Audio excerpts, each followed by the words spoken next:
38 minutos, 23 graus a temperatura. E agora nós vamos falar sobre os 10 anos da federalização da BR-470. Alessandra Bernardi nos explica como surgiu a ideia dessa entrevista e o que ela significa. A ideia partiu de uma lembrança do Mário Vivan, que também está aqui conosco, e nas nossas buscas de materiais aqui na tua Rádio Veranense encontramos algumas entrevistas, né, sobre o período de federalização, e aí no meio das fotos encontramos aí duas pessoas que estão conosco aqui hoje, que é o ex-prefeito da época, Carlos Alberto Espanhol, o Cacá, e também o ex-presidente da CIV, o Wagner Cielo, que foi responsável por esse primeiro dossiê, né, que apresentava os documentos, as fotos e vídeos também da rodovia que foi entregue ao então governador Tarso Genro. E hoje eles estão aqui conosco para falar um pouquinho sobre essa história, né? 10 anos depois, na data que marca os 10 anos da federalização. Então, um bom dia para vocês, sejam muito bem-vindos. Obrigado. Bom dia Dani, bom dia Mário, bom dia Ale, o Cacá, meu parceiro de entrevista. Realmente, hoje é um dia para se comemorar, né? 10 anos depois, a gente está aí com uma rodovia federal, né? Onde a gente percebe que existe um trabalho intenso, né, especialmente agora depois de toda essa tragédia climática, né, e se a gente relembrar na época e chegar até hoje, talvez hoje nós não teríamos, né, condições de se fazer o que a União está fazendo hoje através do Estado, né. Não é eu que estou falando, ou o Cacá, mas sim, na época, o governador do Estado nos disse, a única chance de nós termos um melhoramento dessa rodovia é federalizando. E foi o que a gente buscou nessa época. E foi realizado, inclusive, o que a Ali colocou, um dossiê. Foi realizado todo com muitos argumentos, imagens, para mostrar a importância da rodovia e as condições que ela apresentava também. Exatamente. Primeiro a gente fez um levantamento fotográfico. Começou, inclusive, em 2011, né? Julho de 2011, até eu dei uma pesquisada antes de vir para cá, 7 de julho de 2011 a gente fez todo o levantamento fotográfico, enfim, as quilometragens, as distâncias, né, da rodovia, e 14 de julho a gente já teve a primeira audiência com o governador, na época Tarso Genro, né, e com o secretário de infraestrutura, que era o Beto Albuquerque, né. Então estávamos nós, né, como SIC Serra e as entidades aqui da região, né, a CIV, a SIC de Nova Prata, Bento Gonçalves, enfim, todas da região, juntamente com a MESNE, né, que foi a força política, né, que impulsionou também todos esses contatos, enfim, e foi uma dos principais personagens da federalização, né, a MESNE, SIC Serra, né, e a comunidade, obviamente. Então, essa é a cronologia, né, em julho de 2011, e já em dezembro de 2011 nós conseguimos uma audiência com então o ministro de Transportes, o Paulo Sérgio Passos, né? E a partir daí então se começou um trabalho intenso, né, de levantamento, enfim, até nessa visita com o ministro, ele nos sugeriu, né, que fizéssemos um abaixo-assinado ao longo aqui das cidades da rodovia. E foi unânime a participação, né? Exatamente. Colhemos mais de 100 mil assinaturas aqui da nossa região, né? Veranópolis foi uma das cidades que mais buscou assinaturas para esse abaixo-assinado. E numa outra oportunidade, então já em 2012, nós entregamos lá para o ministro, né? Então encaminhou lá todo o processo para a federalização. E depois esse processo também fez parte dessa trajetória, estava atuando Carlos Alberto Espanhol, no caso, né, que nos falou essa data de festa, né, com certeza para o município e para toda uma região também. Né? Bom dia a todos, nosso arquivo, né, Mário Valdir Vivan, MVV, Mário Valdir Vivan, isso é o arquivo do que acontece aqui na nossa região e aqui na nossa cidade. Depois que nós adotamos ele de Nova Prata para cá, ele passou a ser um historiador do nosso município. Mas que bom a gente poder, nesse momento, refletir também um pouquinho dos benefícios, né? Porque nós somos muito acostumados a criticar sem pôr o dedo para melhorar.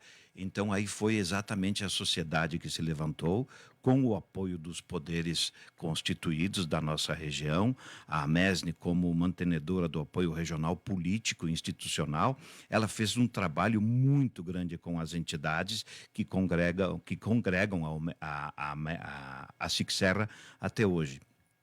E esse trabalho foi maravilhosamente bem sucedido porque foi organizado, não teve interferência de ninguém. E a necessidade de nós termos aqui um investimento federal para melhorarmos as condições da rodovia, que ela estava intransitável, né? Nós tivemos aí por 5 anos o contrato, era a Crema, se eu não me engano, a Crema Serra, né? Que fazia a transição do Estado para a União. E houve uma parceria, sim, da Prefeitura de Veranópolis com o próprio DENIT, a própria Polícia Rodoviária Federal. Na época, o comandante regional era o delegado Alfonso, que hoje é secretário de Transportes, ou melhor, secretário de Trânsito e Segurança de Caxias do Sul, que nos auxiliou muito. Para você ter uma ideia, Mário, o Dair e o DENIT nunca tinham sentado para discutir juntos, tecnicamente, porque nós somos leigos nisso, tá? Engenharia rodoviária é muito diferente da engenharia de construir um prédio, de construir uma casa. A engenharia rodoviária, ela requer muito trabalho técnico, principalmente na questão de estruturação, tanto da drenagem, que começou com aqueles Vs, Daniela, nós estávamos falando primeiro, né? Aqueles Vs que nós tínhamos na Serra das Antas, dos 2 lados da rodovia, para iniciar a drenagem que não tinha. E o seu Ruas, quando me ensinou, eu fui secretário de turismo dele, me dizia, se nós temos valetas, teremos estradas. Se não tem a valeta ou o escoamento da água, tu não consegue ter estradas. E é exatamente o que a rodovia nos mostrava na época. Mas a gente fica muito feliz com o que aconteceu. Essa união entre os técnicos do Dair e o DENIT, promovida pelo, então, inspetor ou delegado regional da PRF lá em lá em Porto Alegre, fez com que a gente também unisse aqui a classe dos transportadores. Nós vamos citar o exemplo maior, que se chama Oleoplan, com mais de 200 caminhões dia. Vamos citar todos os nossos motoristas aqui de Veranópolis. Conseguimos unir a Associação dos Motoristas, conseguimos unir o Dair, os técnicos do DENIT que estavam lá. Aliás, é a mesma diretoria ainda, né, o mesmo superintendente que nos acolheu muito bem, e o exemplo do alto grau de profissionalismo e comprometimento com o Estado, ele permanece aí, Ale. Ele está lá desde o início, quando nós estivemos aí, até hoje. Então, isso significa que o corpo técnico é muito responsável e muito eficiente. Porque, literalmente, antes de iniciar os trabalhos, antes do DENIT, era impraticável. Era contabilizar prejuízos. Isso afetava, inclusive, nos fretes, valores de fretes, no preço da alimentação, e a grita dos empresários era nesse sentido. Por isso eles se uniram também, Bento, Caxias, não só aqui na nossa micro-região, né? E quando o próprio Dair nos recebia nas audiências de melhorias, a gente via que não tinha resultado nenhum, né? Até numa reunião você sabe quando a coisa pode ser dinâmica e pode avançar, ou fica naquela, entre aspas, o lenga-lenga. Ah, sim, não, vamos ver, prefeito, vamos ver, presidente, e assim por diante, né? Eu acho que foi importante para nós, e aí também a prefeitura intermediou, e aqui eu quero expressar, já na época eu já fiz isso, mas acho que é bom sempre lembrar, nós tivemos aí a família Gilioli, que junto com a empresa Traçado, promoveu a alocação da pedreira ali em Sapopema, né? E a extração da matéria-prima que precisava disso. Instalaram lá um grande britador a Traçado, e passou-se os 5 anos que não tivemos esse problema, se não tinha que buscar ou lá em Nova Prata, Paraí, ou em Farroupilha, que eram os locais que eles tinham acordado aí. Mas isso também foi muito importante. Quer dizer, todos se uniram, todos esperavam a federalização, porque os benefícios viriam, como está comprovado que vieram. Agora, se nós não tivéssemos, Dani, Mário e Ale, a participação do início de tudo, de um comprometimento coletivo que a SIC Serra representou, nós não teríamos tido essa força que tivemos. Então, o abaixo-assinado que foi feito, a movimentação que foi feita, eu lembro que quando eu ia lá na rótula onde tem a Polícia Rodoviária em Bento Gonçalves, pegar as assinaturas pessoalmente, e junto com todos o nosso staff da administração e outros colegas assim o fizeram também, a gente via a importância que foi eles puxarem. E aqui um comprometimento público e um agradecimento público de todos esses anos, né? O Wagner, com o seu próprio material, iniciou esse levantamento. Sem isso, nós não teríamos como discutir. Se fosse estadual, como estaria hoje a serra, A casa caía. né? É um ponto de interrogação, né? Mas, como a gente já comentou, o próprio Estado nos colocou essa condição de buscar uma federalização, porque não tinha condições de manter a estrada. Você quer fazer alguma coisa a mais, né? Então, imagina hoje, com tudo isso que está se fazendo, né? Então, acho que foi assertivo, né? A federalização, embora a gente teve lá no início alguns contratempos, como o Kaká fala, aí o pessoal discorda, vai ter mais movimento passando por aqui, se federalizar, mas enfim, precisa fazer e buscar melhorar para depois, né, ter condições de atender toda essa demanda, né?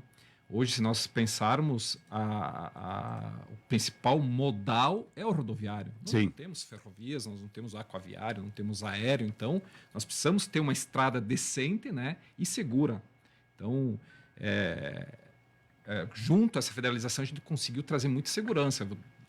Aliás, se vocês forem, vou te cortar um pouquinho, Vale, se vocês forem buscar o que foi feito nas ferrovias com o evento climático de maio passado, nós não vimos até o momento nenhuma melhoria ou nenhuma conquista. Então, todo o transporte de grãos e de abastecimento de gás ou petróleo que passava pelas nossas rodovias da rede ferroviária federal, a América Latina Logística, né? É isso, né? Então, nós não vimos nenhuma situação melhorada depois desse tempo. E a 470, né? Ela está aí para todo mundo ver. Tem um exército trabalhando na Serra das Antas. As pessoas discutem, mas sem conhecimento técnico. As pessoas falam sem saberem do assunto, porque é mais fácil você dar opinião quando não participa, porque daí você se acha o dono da verdade. E, na realidade, isso não é a verdade. A verdade é aquela que está sendo feita lá, evitando acidentes. Quando eu falei com alguns engenheiros, o Adalberto só botava as mãos na cabeça. Ele me disse, Kaká, aconteceu uma catástrofe na Serra das Antas. Só com o tempo para nós entendermos. Está aí. O trabalho que vocês fizeram deu um pouco de mais visão quando vocês foram lá. Nos quando vocês foram assustamos, lá inclusive, né? e mostraram para os vossos ouvintes, os nossos ouvintes, a nossa população regional. Então, aqui também expressar o agradecimento de vocês. E a campanha que os empresários fizeram, tiveram respaldo, porque vocês foram auxiliares disso. E como diz o Wagner, foi realmente um trabalho coletivo. Importante, na verdade, apenas cumprimos o nosso papel, mas colocamos a vida em risco, né, numa das idas lá. Estávamos lá no dia 1º de maio, um momento bem difícil, assim, para todo mundo, acho que passou pela Serra e que segue passando, né? E falando sobre a Serra das Antas, mais precisamente agora, a sentido, né, Veranópolis-Bento, são mais de 7 mil veículos que passam diariamente pela Serra.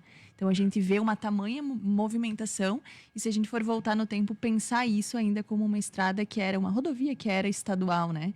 Provavelmente não comportaria hoje, pensando nesse sentido. Que bom que tiveram pessoas antes de nós que fizeram esse trabalho. Inclusive, a gente fez todo um levantamento para um possível binário para a rodovia, né? Nós pegamos aí o carro da CIV, colocamos as GoPro é aquelas câmeras que faz a filmagem, para quem está nos escutando conhece, e fizemos todo um levantamento através de outras rotas de quilometragem, distâncias, enfim, vídeos, fotos, entregamos lá para o, na época, vice-presidente Mourão, né, para que se analisasse essa condição, né, porque nós temos a nossa rodovia, nós ficamos ilhados por alguns dias, então nós sugerimos um binário, um deles aí por Lajeadinho, né, que já tem a estrada. Obviamente que ele voltaria para a ponte do Rio das Antas, mas no futuro, quem sabe, temos uma outra ponte, um viaduto, enfim. E nós entregamos todo esse material lá para que se estudasse, né? E está lá em mãos no Ministério dos Transportes. Então, esse é um outro material que a gente conseguiu desenvolver e está entregue, né? E voltando, estava falando antes, né? Na federalização também nós conseguimos, através aí da SICSERRA e o movimento político, a MES, enfim, conseguimos, através da SICSERRA, pagar o projeto do trevo lá na Tela Sul, localizando as pessoas lá em Bento Gonçalves, que entra para Farroupilha aí, nós conseguimos aquele trevo. Não é o ideal, né? Todo mundo, né, fala, se fosse um viaduto, né? Mas na época a gente conseguiu isso e nós zeramos os óbitos daquele trevo lá. Era um óbito mensal lá, né? Então hoje, desde aquela época, não teve mais acidentes com óbitos. Então também foi uma conquista aqui da nossa região, né? A rótula estendida. A rótula estendida, né? Não foi o ideal, mas foi o que se conseguiu na época e resolveu o problema dos óbitos, né? E tem previsão de muito mais coisas para a Serra das Antas, em um breve espaço de tempo, inclusive, né? Exatamente. A gente está sabendo em off, né, que tem 2 viadutos aí que estão projetados aí para acontecer, né? E obviamente que isso aí vai nos dar mais segurança aí, né? Porque hoje, embora está se fazendo muita coisa e tá viabilizando o trânsito, né? Mas tem alguns lugares que a gente percebe que existe ainda um pouco de falta de segurança aí com mais chuvas, enfim, né? Então, eu acho que vai ser importante essas obras, né, que o DENIT, enfim, tá tentando viabilizar para a Serra. Vocês podem notar que sempre foi dado primeiro a segurança, depois a viabilidade de trânsito. E se nós não pensarmos desta forma, é assim que tem que ser. Primeiro a segurança, depois o trânsito. Porque se você transitar num local sem segurança, quais são os riscos? Os riscos de vidas. E aconteceram. Nós temos que ter essa consciência. Se nós evoluímos na crítica, temos que evoluir na consciência da mesma forma. Não se faz nada sem preservar vida. É isso que interessa. Inclusive, muito era discutido, Mário, Ali, né, que nós recebíamos todos os dias aqui. Por que não liberar à noite, né? Liberem, a gente está precisando. E qual era a palavra que o Adalberto nos colocava? Segurança. Né? Então, é isso que o próprio departamento e todas as equipes que trabalham na Serra priorizam, né? E tem que ser assim. Sim. Com Pode tudo, ser que, diferente, né? com tudo que nós tivemos, o volume de chuvas que nós tivemos, todas as nossas montanhas da Serra, elas estão ainda úmidas, com terras muito soltas. E se isso começar a descer, vai acontecer o que aconteceu. Então, nós temos que ter essa consciência. As pessoas acham que tem que ser da maneira que elas pensam. Não é assim. Isso é um serviço técnico, é a mesma coisa que construir uma casa. Todo mundo gosta de ver ela bonita pintada, mas ela tem que ter a estrutura de alicerce. Vou roubar o assunto da empresa do Wagner aqui. Primeiro tem que pensar no projeto, depois tem que ter o alicerce, depois... sabe, é da base para cima. Não se constrói nada do telhado para a base. Muito importante esse nosso bate-papo, agora 10h56. Gostaríamos de continuar conversando, porque temos muito conhecimento aqui nessa bancada, digamos assim. Mas a gente agradece muito, né, a participação do Wagner Cielo, Mário Vivan aqui conosco, Carlos Alberto Espanhol. Nosso arquivo. O nosso arquivo MVV, Isso, como o isso. Kaká colocou, porque é muito bom a gente olhar para trás, a gente falar muito dessas conquistas e agradecer a quem começou, a quem trabalhou para que tudo isso fosse possível. Muito obrigado, Dani, MVV, nosso arquivo, Valeu. né? E a Obrigado Ale, por terem vindo. Obrigado pelo convite. Parabéns a vocês pelo trabalho. Eu acho que é esse tipo de trabalho que também a imprensa tem que fazer. A conscientização. E vocês foram muito importantes desde o primeiro passo até hoje. A gente agradece. Agradecemos também o Wagner aqui conosco. Obrigado a vocês. E se vocês me permitirem, eu queria fazer uma referência especial, né, ao Ademar Petri, que era o presidente da SIC Serra na época, o Edson Morello, que era o presidente da SIC Nova Prata, e o Valdemar de Carli, né, o presidente da MES na época, que foram Incansáveis. foram incansáveis, né? A gente teve batalhão Anterior ao Ícaro Ferrari, né? O Ícaro foi presidente quando... Depois. Do início da federalização, do processo. Mas, enfim, todas as pessoas aí que participaram aí foram muito importantes, então hoje a gente tem aí um resultado muito positivo. Obrigado, Dani, Ale, Mário. Valeu. Obrigado a todos os ouvintes. A partir dessa conversa e dessa história, a gente sempre entende que o primeiro passo sempre precisa ser dado, né? A caminhada não é tão fácil quanto se esperaria que fosse, mas hoje a gente pode falar que no dia 17 de março de 2015, a BR-470 foi federalizada graças aí a muito trabalho de toda a micro-região. Agora, notícias da hora.